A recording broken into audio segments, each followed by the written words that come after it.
Hello and all, it's my review of The Promised Neverland, chapter 178, To the Human World. And Jesus freaking Christ, the internet did not like this chapter, at all. I have not seen this much hatred for a chapter of the series since Norman decided not to commit mass genocide. And, I do understand where people are coming from. If after all this time, the big promise thing that we've been teased over and over again, the thing we've all been panicking and theorizing about for so long, turns out to be, oh, no, you're just free to go. It's fine. There's no penalty or cost or anything. Yes, you have the right to be ticked off about that, but that is absolutely not what is going on here. I mean, it is made very clear by both Norman and Ray that the Promise Keeper is planning something. He has some other ulterior motive for doing this. There's some reason to send Emma to the human world that we just don't know about yet. And based on what little we know about him, it's probably to make them suffer so we can enjoy it and laugh about it. Yeah, that seems fitting for him. I mean, when he says, your 1,000 years of suffering was a payment enough, he's not saying, oh, I'm letting you do this because you deserve it. He's saying you deserve it because I enjoyed watching your suffering. And I mean, that's basically what he said to good old Petey as he was dying. Now, what exactly is waiting for them in the human world? What exactly you're going to be faced with? That's a hard question to answer. There are a lot of possibilities. I mean, main theories I've heard are, there's a global war going on. The kids are going to get transported there and immediately be detained, be considered enemy spies, or, when they see the tattoos in their necks, when they realize, oh, you're from the other world. You're those kids we kept selling as food. Oh, we can't let you go out in the public because that would make us, the world leaders, look really, really bad. So we're just going to kill you right here and now. And there's also a possibility, they aren't actually together. And we saw what appears to be Phil, Ray, and a few others, possibly maybe Norman, washing up on a beach. So these 5 or 6 are at least together, but that doesn't mean they're all together. They could have been transported to the ends of the earth. Emma could be in what is the 2060 equivalent of North Korea, and now Ray, Norman, and all the others are going to have to train as Green Berets to eventually form a rescue party that has to go invade them and prevent nuclear war, something crazy like that. I could actually see that happening. And even if they are all together, I mean, will the U.S. take in a couple hundred child refugees? I feel like we've had issues with that in the past, where we haven't really done the good thing there. Oh yeah, there's also the fact that there are thousands and thousands of children that were brought over who were being, force-fed and kept alive by machinery to be served as food. They're going to die shortly after they get disconnected, meaning that thousands upon thousands of dead children are going to rain from the sky and land maybe in New York. I don't know about you, but that seems like a sign of the apocalypse to me. I feel like people would have a problem with that and rightfully panic. So yeah, there's absolutely no way on God's green earth the next chapter is going to be them all happy and peaceful. No price being paid. They're just living their lives in the human world. Everything as it should be. I mean, if that's it, that's how they end things next chapter, and they're like, oh, that's the end of the series. I will freaking eat this hat. I will eat this hat. Anyway, the rest of the chapter. We start off with Musica showing up to say goodbye to Emma, and I do have a little bit of problem with that. Girl, you were just named Queen. Do you really have the time to be taking multiple day journeys to go see off your friend? I feel like there's other important matters you need to attend to. Like the fact that you completely upended all of society. I mean, I guess technically the argument could be made that she said, I'm going to personally oversee the closing of the farms, and that's why I'm going there. That's a good enough excuse where I guess her people would believe that, and it would make some amount of sense, but still. And I just absolutely love the lines from these kids here. I'm happy for you too, Musica. Nobody's hunting you anymore, and your friends won't get killed. Of course not! I mean, why would any of her allies get killed? She's just the new queen who killed the old queen, completely upended the entirety of noble society, and took away their main source of food, their most delicious source of food. Why would anyone be trying to kill her or allies? That's just crazy talk.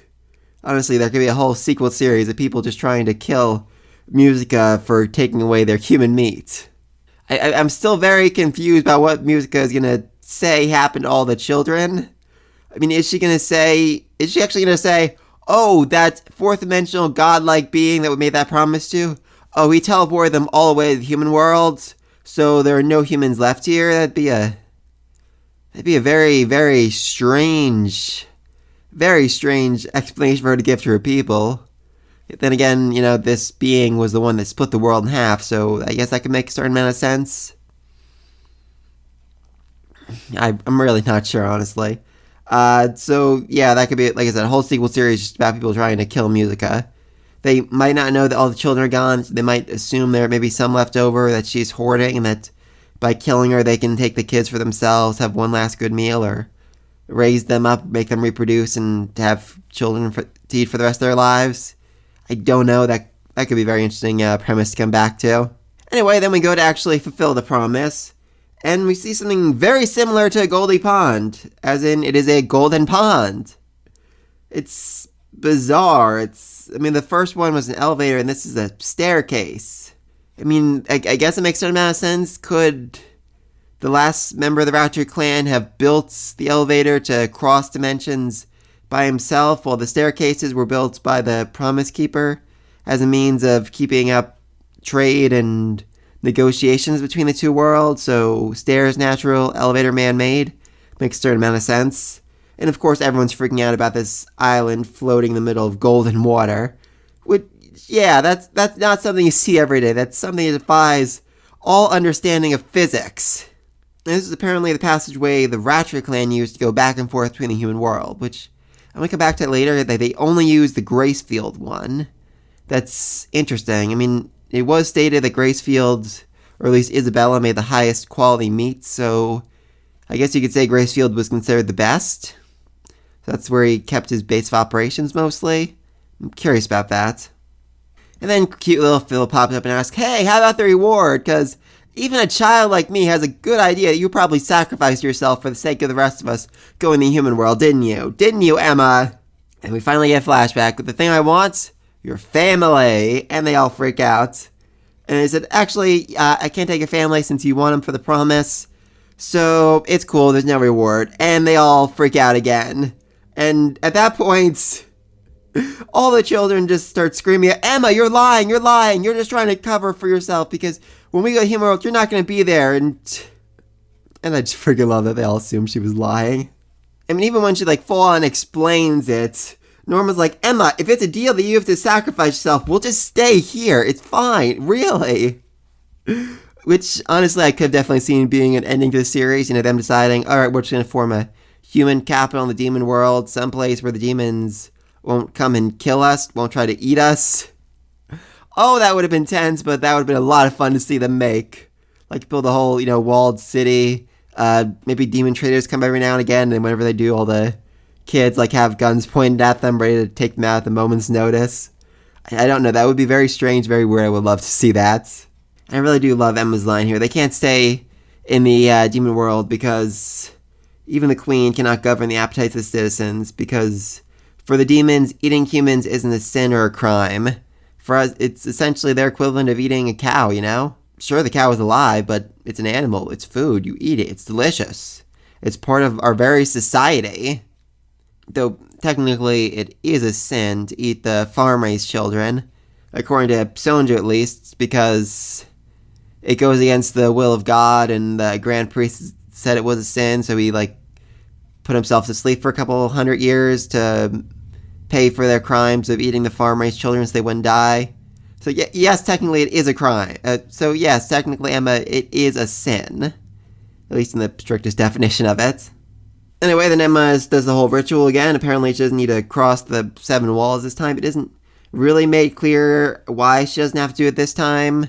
Maybe it's because she's already made a connection to the Promise Keeper, so she can just instantly connect to him. Maybe once you have the mindset of the 7 walls, you don't need to pass them anymore. You're already above them. You're already a being that transcends humanity in a way. I'm not sure. That's very strange. And while I do have some issues with this chapter, I absolutely love this shot as the stairways twist around them, and that just looks so cool. I love it. I mean, the series has always had a very strange art style. There are times where they just really just go crazy like this, and I absolutely love it. Anyway, then Emma says a very short goodbye to Musica and Sonja, thanking them for everything. Their goodbye certainly feels a little rushed here. I mean, I kind of feel like they already had their goodbye, last time they didn't think they'd ever see each other again, so this is more of just, oh, yeah, you came back. Goodbye again. Honestly, they didn't really do a whole lot here. I much rather would Emma have just, left a letter for one of the Imperial Guards to give to Musica saying thanks for everything. I think that would have been more emotional. I think it would have been better than her showing up here, but she got to say her goodbye in person. That's something at least. And then we see the entire world being gobbled up. All the humans, all the mothers, all the sisters. The water comes up their feet. It brings them to human world. And right to New York City, which looks kind of strange. It definitely doesn't seem to be like a New York City skyline. It's a little blurry, so the details aren't great, but there's things that look a little off. It doesn't look like the skyline I've seen. I just really can't put my finger on it, but just different. Definitely very different, very strange. But then they wake on Ellis Island, and that just makes a whole lot of sense for quite a few reasons. I mean, the whole, when you're tired, you're weary, your mass is yearning to breathe free. That kind of sums up Emma and the rest of them fairly well. They're essentially immigrants escaping their war-torn homeland to, find new life and freedom in America. So that makes sense. Also, Norman says this is the one that Petey used to come back and forth to the human world. And in the one flashback it looks like he was at the United Nations talking with representatives of all the countries. Well, the UN, at least currently, is in New York City, so it makes sense if the portal took him to New York. So that makes a lot of sense like that, and next chapter is going to be rough. It's going to be very, very rough and very interesting. I mean, like I said, there's probably going to be a lot of discrimination. They're considered food class people, so they might not get human rights. It might be the world leaders like, yeah, we can't actually tell anyone that we've been letting you kids serve as food for the last 1,000 years, so we're going to have to kill you. They might have been separated, put across different countries. They have to track each other down. There might be world war going on, a global viral pandemic that kills half of them. Whatever it is, it's going to be something that they have to overcome, and that's going to amuse the Promise Keeper to watch. I really don't know what that is, but please give me your theories down below. Did you hate this chapter? Do you really think that after all this build-up, there's no reward, there's no price coming to human world? Because I truly, truly do not. Let me know all that down below. Be sure to like and subscribe to the next video. Until then, peace.